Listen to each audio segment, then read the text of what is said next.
नमस्ते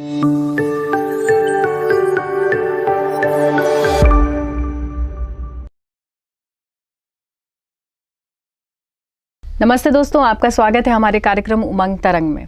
दोस्तों, आज के विषय में चर्चा करने के लिए हमारे साथ हमारी विशेषज्ञ हैं डॉक्टर सीमा विजयवर्गीय। डॉक्टर सीमा विजयवर्गीय एक बहुत ही प्रतिष्ठित और अनुभवी लैप्रोस्कोपिक सर्जन है, गायनेकोलॉजिस्ट है और पिछले 37 सालों से इस विषय में अपनी सेवाएं दे रही हैं। संगिनी सपोर्ट ग्रुप के साथ भी जुड़ी हुई हैं और साथ ही साथ किशोरियों से संबंधित समस्याएं, ब्रेस्ट कैंसर आदि को लेकर अपनी लगातार सेवाएं देती आ रही हैं। इंदौर में स्थित शकुंतला देवी हॉस्पिटल एवं रिसर्च सेंटर का भी संचालन बहुत सफलतापूर्वक डॉक्टर सीमा विजयवर्गीय कर रही हैं। डॉक्टर सीमा, आपका बहुत बहुत स्वागत है हमारे कार्यक्रम में। नमस्कार सीमा जी, तो हम चर्चा को आगे बढ़ाते हैं और लेते हैं अपना पहला प्रश्न। मेरा पहला प्रश्न ये है कि आप हमारे दर्शकों को ये बताएं कि किशोरावस्था परिवर्तन की अवस्था है, तो किस किस तरह के मानसिक, शारीरिक और भावनात्मक बदलाव इस अवस्था में होते हैं? किशोरावस्था की जो उम्र है वो लगभग 11 वर्ष से 19 वर्ष तक की है और इसमें बहुत सारे बदलाव लड़कों में और लड़कियों में होते हैं। शारीरिक तौर से लड़कियां जो है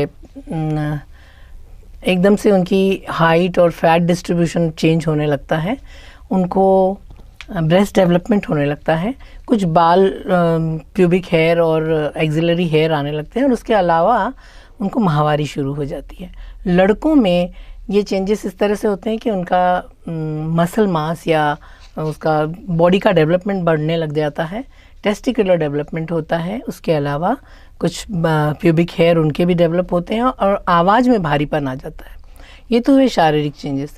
लेकिन इस समय चूंकि हार्मोन्स बहुत ज़्यादा प्ले कर रहे हैं रोल और आधी बातें बच्चों को मालूम ही नहीं है, इसलिए वो इमोशनली भी इससे वो होते हैं, अफेक्ट होते हैं बच्चे, और उन्हें ये समझ में नहीं आता है कि क्या चेंजेस हो रहे हैं और क्यों हम में ऐसी भावनाएं आ रही हैं, और सेक्सुअलिटी के प्रति भी उनका रुझान अधिक हो जाता है।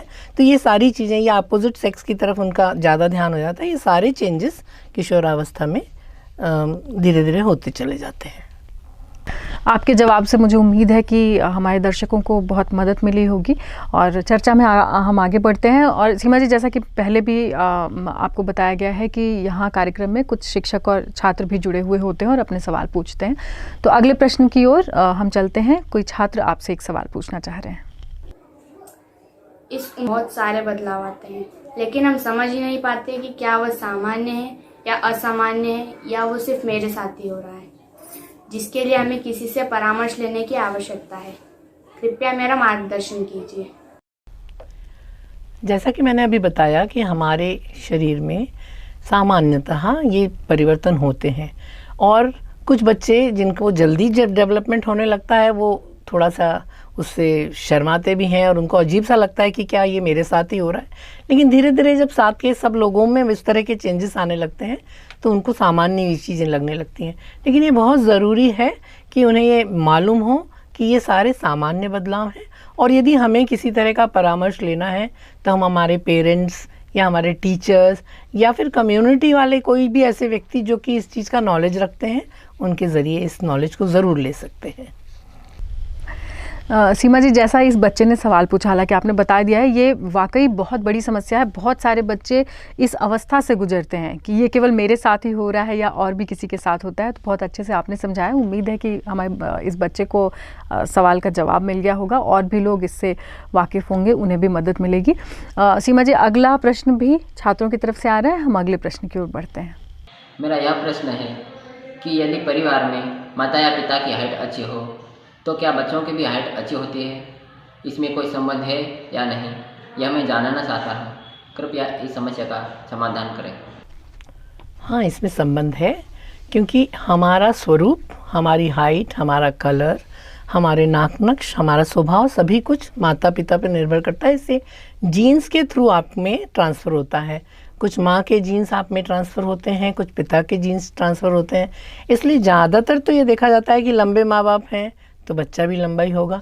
लेकिन ये बिल्कुल पूर्णतः सत्य इसलिए नहीं है क्योंकि आजकल बच्चों का खान पान बहुत अच्छा है और बच्चों पे माँ बाप अच्छी तरह से उनका ध्यान दे रहे हैं, खेल कूद की एक्टिविटीज़ में भी बहुत इन्वॉल्व है। इसलिए ऐसा भी हो सकता है कि जिन माता पिताओं की हाइट छोटी हो या एवरेज हो, उनके बच्चे भी लंबे हो सकते हैं।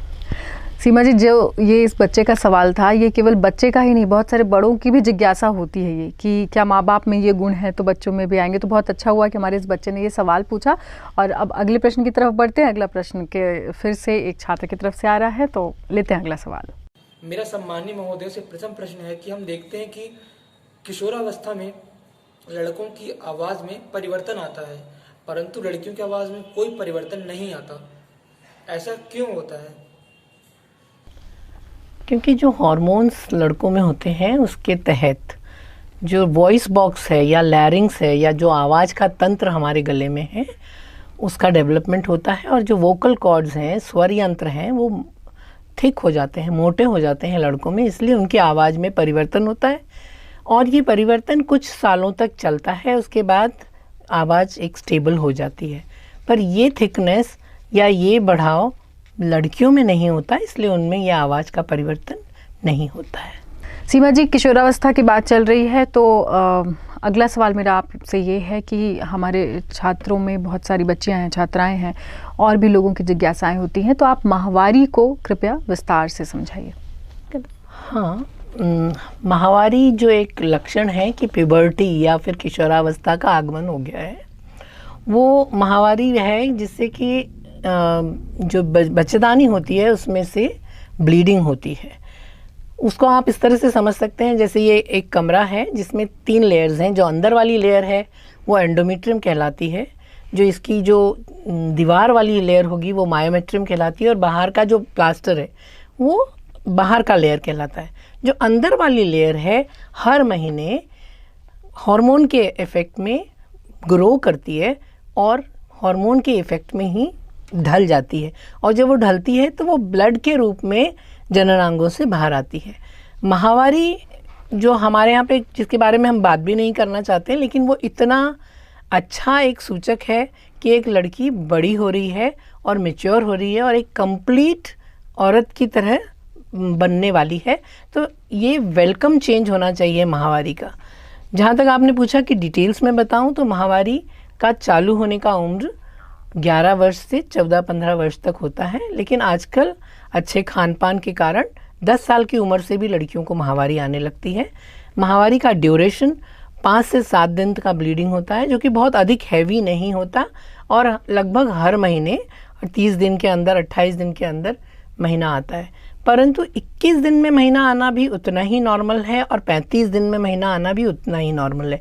हर इंडिविजुअल के लिए, हर व्यक्ति के लिए ये अलग अलग होता है और ये अपनी अपनी रिदम बन जाती है। पहले 2 साल जब तक कि लड़कियां माहवारी में सेटल होने में टाइम लगता है, इसलिए उस समय बहुत इरेगुलरिटी या अनियमितता हो सकती है, लेकिन आप 2 साल के बाद वो अपने आप सेटल होने लगती है और हर एक की अपनी अपनी एक रिदम बन जाती है।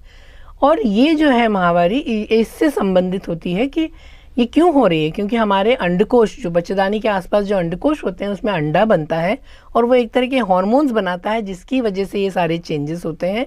और ये अंडा हर महीने बढ़ता है, फूटता है और ख़त्म हो जाता है। जिन लड़कियों की शादी हो जाती है वो इस अंडे से प्रेगनेंसी भी हो जाती है, लेकिन जब तक बच्ची छोटी है तब तक ये अंडा हर महीने बनकर हर महीने निकल जाता है। तो इस तरह माहवारी को समझा जा सकता है कि ये हर महीने होने वाला एक ऐसा चेंज है जो कि आगे के स्त्रीत्व को पूर्ण करने के लिए सहायक होता है। मेरा सम्माननीय विशेषज्ञों से यह प्रश्न है कि मासिक धर्म के दौरान किशोरियों को घर पर अनेक प्रकार से रोक टोक किया जाता है। किशोरियों को कहा जाता है कि उन्हें मासिक धर्म के दौरान भोजन वाले स्थानों पर तथा जहाँ पूजा पाठ होती है उस स्थानों पर नहीं जाना चाहिए। तो क्या यह सब उचित है या फिर नहीं? इस कृपया मेरा मार्गदर्शन करें। ये सही नहीं है। ये इसलिए होता है क्योंकि अज्ञानतावश हो रहा है। वो नहीं जानते कि मासिक धर्म का खेलने से या किसी चीज़ को हाथ लगाने से या रिलीजियस प्लेसेस पे जाने या धार्मिक स्थलों पे जाने से या कोई आचार को हाथ लगाने से कोई संबंध नहीं है। मासिक धर्म अपने आप में एक अलग इंडिविजुअल चीज़ है जो हमारे शरीर की सामान्य प्रक्रिया है, फिजियोलॉजिकल प्रोसेस है। तो इसमें इसका क्या संबंध है कि किसी चीज़ को हाथ नहीं लगाओ, या खेलो मत, या घर से बाहर मत जाओ, या अलग सो, या अपनी चादर धो। ये जितनी भी रोक टोक हैं वो बेईमानी है, और वो इसलिए होती है क्योंकि एज ओल्ड समझाते चले आ रहे हैं कि इस तरह से होना चाहिए। हुआ ये था कि एक समय जब बहुत महिलाएं बहुत ज़्यादा हैवी वर्क करती थीं, खेतों में भी काम करती हैं, कुएं पे भी काम करती हैं, जानवरों का भी काम करती हैं, सिर पर वज़न भी ढोती हैं, उस समय का ये वो था कि भाई थोड़ा सा आराम मिल जाए, उस दृष्टि से ये 3 दिन उनको आराम के लिए दिए गए थे। लेकिन उसका एक खराब रूप अभी आ गया है कि इस चीज़ को हाथ नहीं लगाना, उस चीज़ को हाथ नहीं लगाना, जबकि इसका कोई संबंध ही नहीं है उस चीज़ से। तो ये रोक टोक बिल्कुल बेमानी है। डॉक्टर सीमा, अगला सवाल भी हमारा, जैसे बच्चे ने भी पूछा, माहवारी से संबंधित ही था, और अगला सवाल मेरा आपसे ये है कि आप हमारे दर्शकों को बताएं कि माहवारी के दौरान हमें कौन कौन सी चीज़ों का ध्यान रखना चाहिए, किस तरह से साफ़ सफाई रखनी चाहिए, और कौन सी चीज़ हैं ऐसी जिनका आवश्यक है ख्याल रखना। ये तो आपका प्रश्न बहुत ही अच्छा है। इसमें ये बहुत जानना ज़रूरी है कि माहवारी के समय साफ़ सफाई की सबसे ज़्यादा आवश्यकता होती है, क्योंकि माहवारी के समय एक ब्लड निकल रहा है। ब्लड एक बैक्टीरिया को ग्रो करने के लिए या कोई जीवाणु को ग्रो करने के लिए बहुत ही अच्छा कल्चर मीडियम है। तो इसलिए जब कभी भी ब्लड निकलता है उस जगह पे बैक्टीरिया का पनपना बहुत ज़्यादा आसान होता है। तो यदि हम साफ़ सफाई नहीं रखेंगे तो इन्फेक्शंस होने के चांसेस रहेंगे। इसलिए हर लड़की को जो माहवारी के समय में हम ये कहते हैं कम से कम 2 बार सवेरे शाम जननांगों को साफ़ करना बहुत आवश्यक है। उसके लिए कोई बहुत साबुन या किसी तरह डेटॉल और इस तरह की चीज़ें यूज़ करने की आवश्यकता तो नहीं है, लेकिन सफाई होना बहुत ज़रूरी है। साथ ही ये इम्पॉर्टेंट है कि आप पैड्स के रूप में क्या लेते हैं। आपको जानकर आश्चर्य होगा कि अभी भी केवल 80% 20% लड़कियां ऐसी हैं जिनको सैनिटरी नैपकिन्स और इन सब की सुविधाएं उपलब्ध हैं। अभी भी जो रूरल पॉपुलेशन है उनको इस चीज़ की सुविधा उपलब्ध नहीं है। वैसे ना तो ये बहुत महंगा है और ये अच्छी तरह से समझाया भी जा सकता है, लेकिन ये ज़रूरी है कि यदि वो कपड़ा भी यूज़ करते हैं तो उसको किस तरह से उन्हें यूज़ करना है, उसे किस तरह धोना है, धूप में सुखाना है या आयरन करके साफ़ पॉलीथीन में रखना है, ये बात भी उन्हें समझ में आनी चाहिए।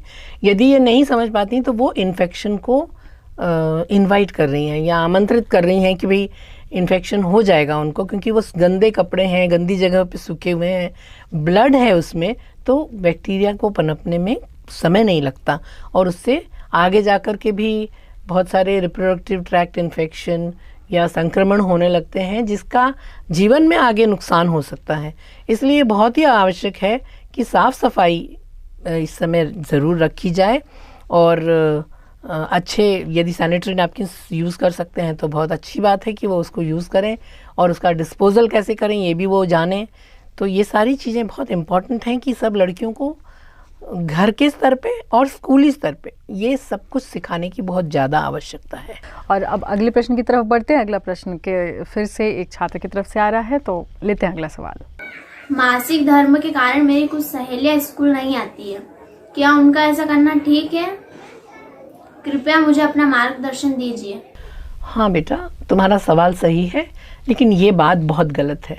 क्यों नहीं आ सकती हैं स्कूल में, उसके कुछ कारण हैं। पहला कारण तो ये है कि हमारे मन में ये रोपित कर दिया गया है कि ये हमारे लिए, हम बड़े इम्प्योर हैं इस समय, हम अपवित्र हैं और हमने नहीं जाना चाहिए अपने स्कूल नहीं जाना चाहिए या लोगों से नहीं मिलना चाहिए। हमारे मन में ये है, तो ये गलत है, क्योंकि ऐसा कुछ भी नहीं होता। दूसरा कारण ये भी हो सकता है कि उन्हें एम्बेरसमेंट होता है जाकर के वहाँ पे कपड़ों में कहीं दाग लग जाएं तो लोगों के बीच में हंसी का पात्र बनते हैं। तो यदि वैसा है तो उसके लिए भी हमें उनको सीख देनी चाहिए। तीसरा, कभी कभी ऐसा भी होता है कि उनको ऐसे बाथरूम्स अवेलेबल नहीं है जहाँ पे वो अपना पैड डिस्पोज ऑफ कर सके या धो सकें, तो इसके लिए भी वो लोग नहीं आती। तो कारण पे निर्भर करता है कि क्यों नहीं आती हैं। चौथा कारण ये भी हो सकता है कि बहुत पेट दर्द होता है इसलिए घर में ही सो रहे हैं और वो बड़ा आराम है कि भाई अब 4 दिन हमें घर पे ही सोना है, पर वो सही नहीं है, क्योंकि केवल माहवारी होने की वजह से हर महीने 4-5 दिन का एजुकेशन का लॉस नहीं होना चाहिए। वो नुकसान बच्ची का होता है। इसलिए ये बहुत आवश्यक है कि इसमें क्या कारण है, ये या तो उसके पेरेंट्स या फिर उसके टीचर्स समझें और उसके अकॉर्डिंगली उसका निदान करें। बहुत अच्छा सीमा जी, अब हम आगे और कुछ प्रश्न ले लेते हैं और शिक्षक जुड़े हुए हैं हमारे साथ, उनकी तरफ से कुछ सवाल आ रहे हैं, हम लेते हैं अगला प्रश्न एक शिक्षक की तरफ से। विशेषज्ञ जी, हम आपसे मार्गदर्शन लेना चाहेंगे कि हमारे विद्यालय के किशोर छात्र छात्राओं को इस उम्र में होने वाले शारीरिक परिवर्तन से संबंधित उनके मन के प्रश्नों को पूछने और उनका समाधान खोजने के लिए क्या तरीके अपनाए जाना ठीक होंगे, क्योंकि बहुत सारे बच्चे खुलकर चर्चा नहीं करते, बात करने से झिझकते हैं। तो कृपया आप हमें बताएं कि हम उनकी इस समस्या का समाधान किस प्रकार करें। अभी भी हमारे यहाँ पे हमारे कोर्स में सेक्स एजुकेशन का समावेश नहीं है और ये जितने भी शारीरिक मानसिक परिवर्तन होते हैं वो भी 8वीं क्लास के किताबों में आता है, जबकि ये सारे चेंजेस 6वीं 7वीं साल क्लास के बच्चों में भी होने लगते हैं। तो इसलिए जब तक हम ये पहले तो करिकुलम में थोड़ा सा ये परिवर्तन करें कि हमको ये सारा एजुकेशन बच्चों को 6वीं 7वीं की उम्र से देना ज़रूरी है। अभी भी आपको ये जानकर आश्चर्य होगा कि जब पहली बार माहवारी आती है उनमें से 30% लड़कियां ऐसी होती हैं जिनको इसके बारे में कुछ अंदाज ही नहीं होता है। तो ये सब चीज़ें उन्हें पहले से सिखाना आवश्यक है और ये बहुत स्तर पे की जा सकती हैं। एक तो ये ज़रूरी है कि माता पिता भी अपने बच्चों के प्रश्नों के उत्तर बराबर दें और उन्हें इस चीज़ से अनभिज्ञ नहीं रखें कि नहीं इस बारे में बात नहीं करना या ये अच्छी चीज़ नहीं है, इस तरह की चीज़ें ना हों। पेरेंट्स ने भी बच्चों से, अपनी लड़कियों से इस तरह की बात करना चाहिए। दूसरा, जो विद्यालय हैं आपके, उसमें भी शिक्षकों को निरपेक्ष ढंग से अच्छे नॉलेज के साथ, अच्छे शब्दों के साथ बच्चों को इस एजुकेशन को देना बहुत ज़रूरी है कि ये जितने भी चेंजेस हैं ये एकदम सामान्य हैं और बहुत वेलकम चेंजेस हैं। ये अच्छा है कि आप बचपन से जवानी की तरफ जा रहे हैं और ये सारे चेंजेस होंगे। इस समय ये हार्मोनल चेंजेस होंगे, इस समय ये मानसिक अवस्था होगी, इस समय ऐसा हो सकता है कि हमारा सेक्सुअलिटी में इंटरेस्ट हो। ये सब चीज़ें यदि टीचर्स बताने लगते हैं तो उनको ज़्यादा अच्छी तरह से आप बच्चे ले सकते हैं। अन्यथा क्या होगा कि वो किसी किताब में पढ़ेंगे या इंटरनेट पे किसी साइट में देखेंगे और वो अधूरा ज्ञान लेंगे, या अपने किसी भाई बहन या अपने दोस्त से किसी से पूछेंगे और वो ज्ञान शायद अधूरा भी हो, शायद ठीक भी ना हो। तो इसलिए ज़रूरी है कि उसको ऑथेंटिक रूप में बच्चों तक पहुंचाना चाहिए ताकि जो आगे की पीढ़ी है वो इस समझदारी के साथ आगे बढ़े कि इसमें कुछ बुरा नहीं है। इसका फ़ायदा क्या होगा कि इसका फ़ायदा ये होगा कि एक तो क्या परिवर्तन होते हैं वो समझते हैं, दूसरा ये है कि रिस्पेक्ट हो जाता है एक दूसरे के सेक्स के प्रति कि हाँ ये तो नॉर्मल चेंजेस हैं। जिज्ञासा कम और रिस्पेक्ट अधिक होता है। इसके परिणामवश बहुत सारी चीज़ें हो सकती हैं, जैसे जब बच्चियाँ अनवांटेड प्रेगनेंसीज जो होती हैं वो उनसे बचती हैं, किसी तरह के अबॉर्शंस से बचती हैं, किसी तरह के फालतू के इन्फेक्शंस से बचती हैं, और ख़ास चीज़ पे जितना सेक्सुअल अब्यूज़ इन वजहों से होता है उन सब चीज़ों से भी बच सकती हैं। इसलिए मेरे हिसाब से सेक्स एजुकेशन बच्चों को स्कूल के लेवल पे और घर के लेवल पे देना बहुत आवश्यक है। सीमा जी, ये बहुत ही ज़रूरी सवाल था क्योंकि शिक्षकों के सामने ये बहुत समस्याएं आती हैं कि बच्चों में परिवर्तन हो रहे हैं लेकिन बच्चे झिझक रहे हैं पूछने से। तो अच्छा हुआ कि हमारे शिक्षकों ने किसी ने ये सवाल उठाया और आपने बहुत अच्छे से जवाब दिया इसका, और आगे भी शिक्षक इस बात का ध्यान रखेंगे कि इस चीज़ को कैसे इसका सामना करना है। अगला प्रश्न फिर से हम एक छात्र की तरफ से ले रहे हैं। मेरा प्रश्न ये है कि मेरी एक फ्रेंड है, वो बहुत मोटी है और बहुत नाटी भी है। हम दोनों साथ में बहुत खेलते हैं, फिर भी उसका वजन कम नहीं होता है। वो शर्म के मारे कहीं आना जाना भी बंद कर दिया है उसने, इसलिए मुझे उस पर बहुत दया आती है। इसलिए कृपया आपसे निवेदन है कि आप मुझे इसकी समस्या को दूर करने के लिए कोई सलाह दें। किशोरावस्था में अचानक से मोटे होने लगना और बहुत ज़्यादा फैट गेन करना, ये ओवेरियन डिजीज़ के कारण हो सकता है। पॉलीसिस्टिक ओवेरियन डिजीज़ एक लाइफस्टाइल डिजीज़ है जिसकी वजह से कई बच्चियां एकदम से मोटी हो जाती हैं या उनके चेहरे पर बहुत बाल आ जाते हैं, इरेगुलर मेंसेस हो जाते हैं, ये सब चीज़ें हो सकती हैं। इसके लिए ये आवश्यक है कि उनको डॉक्टर से परामर्श लेना चाहिए और अपनी एक्टिविटीज़ को बढ़ाना चाहिए। कम खाने पीने से कोई दुबला नहीं हो जाता, लेकिन क्या खाएं वो सही खाएं, इस बारे में विचार करना बहुत ज़रूरी है। और ज़्यादा समय मोबाइल लेकर के पूरे समय बैठे हैं या टीवी के सामने बैठे हैं, ये सारी एक्टिविटीज़ उनको बंद करनी चाहिए। सीमा जी, ऐसा देखा जाता है कि महिलाओं में ब्रेस्ट कैंसर एक तो बहुत आजकल देखने में आ रहा है, दूसरा बच्चेदानी से संबंधित समस्याएं बहुत देखने में आ रही हैं।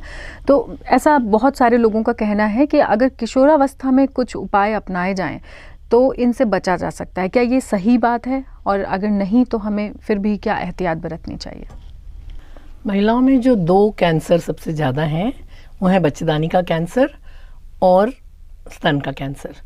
बच्चेदानी के कैंसर के लिए सबसे अच्छी बात यह है कि WHO ने उसको प्रिवेंटेबल डिजीज़ करार कर दिया है और उसका वैक्सीनेशन उपलब्ध है। तो किशोरावस्था में बच्चियों को यदि कैंसर सर्विक्स या बच्चेदानी के मुंह के कैंसर के लिए इंजेक्शन लगा दिए जाएं तो उनको आगे जाकर कैंसर होने के चांसेस नहीं रहते। ये इंजेक्शन 3 डोज में लगते हैं। पहला इंजेक्शन, उसके कुछ 1 महीने बाद दूसरा डोज और 6 महीने बाद तीसरा डोज देने से लाइफ लॉन्ग उनको उसका प्रोटेक्शन मिलता है। तो इसलिए बहुत ज़रूरी है कि बच्चियों को डॉक्टर से बात करनी, बच्चों के पेरेंट्स को डॉक्टर से बात करनी चाहिए कि ये बच्चेदानी के कैंसर का इंजेक्शन लगाया जा सकता है तो लगाना चाहिए। और जो ब्रेस्ट कैंसर के बारे में बात है वो किशोरावस्था में तो नहीं, लेकिन 20 साल की उम्र के बाद हर महीने हर लड़की ने अपना स्वयं स्तन परीक्षण करना चाहिए ताकि किसी भी तरह का नया चेंज हो तो तुरंत डॉक्टर को दिखाया जा सके और उसका निदान किया जा सके। तो ये दोनों कैंसर्स के लिए अवेयर होना बहुत ज़रूरी है लड़कियों को कि भाई ये कैंसर से हमें बचना है तो हमें अच्छा खान पीन रखना चाहिए, अच्छी एक्सरसाइज करनी चाहिए और उसके अलावा हमें अपने शरीर पे होने वाले सारे बदलावों का ध्यान रखना चाहिए। तो आज के कार्यक्रम में हमने बहुत ही महत्वपूर्ण मुद्दे पे बात की है। माहवारी के बारे में कोई बात नहीं करता, लेकिन हमारी विशेषज्ञ ने बहुत अच्छी बातें बताई। क्या सावधानियां रखनी चाहिए, क्या साफ़ सफाई के उपाय करने चाहिए, और बच्चों की समस्याओं का निवारण किया कि कैसे उनको किशोरावस्था में होने वाले परिवर्तन किस तरह से परेशान करते हैं और उस समय हमें क्या ध्यान रखना चाहिए। शिक्षकों की समस्याओं का समाधान किया। सीमा जी, आप हमारे कार्यक्रम में आई, आपने बहुत बहुमूल्य समय निकाला है और बहुत इम्पोर्टेंट सवालों के जवाब दिए हैं। बच्चों को बहुत ज़्यादा इससे मार्गदर्शन मिला होगा और उनको बहुत मदद मिलेगी। बहुत बहुत शुक्रिया आपका। धन्यवाद आपका भी है, क्योंकि ये विषय मेरे मन के बहुत करीब है। मैं चाहती हूँ कि रोकथाम सबसे अच्छा उपाय होना चाहिए और इसलिए मैं चाहती हूँ कि ज़्यादातर लोगों के तक मेरी ये बात पहुँचे। तो आपका बहुत बहुत धन्यवाद कि आपने मुझे इस कार्यक्रम के लिए बुलाया।